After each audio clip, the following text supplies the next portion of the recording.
আবার কি মাছ তুলে দেখতে হয়? হ্যাঁ, হ্যাঁ তুলেও দেখতে হয়। এই দেখো, হ্যাঁ।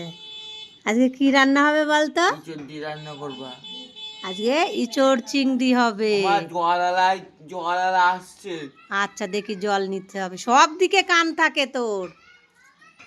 হাত হাত গায়ে দিও না, আমি জল নিয়ে আসি, হাতটা গায়ে ধুয়ে দেবো নিবা। না। আরে এদিক ওদিক মাখাস না। ও দাদা, এদিকে আসো। জল নেবো নেবো দাঁড়া। ভেতরে আসো, ভেতরে। মানে সব দিকে ওর কান, কোথায় ফ্যান চলছে, কোথায় জল এসেছে, কোথায় কাগজ কুড়ানো এসেছে, কোথায় কি হ্যাঁ হ্যাঁ, হচ্ছে। ভেতরে আসো। তো আজকে ইচড় আরে চিংড়ি এখানে আসো। করব। ইচড় নিয়ে রেখেছি, আর এই যে চিংড়ি। আজকে সিধু ইচড় চিংড়ি খাবে। আর উপর হয়ে দেখছিস, ওই দিক চলে গেল মা। এই জল নেব ভাই। তো জল নিয়ে আসি, নাহলে আবার চলে যাবে, নাহলে ছোট ছেলেকে জল আনতে হবে।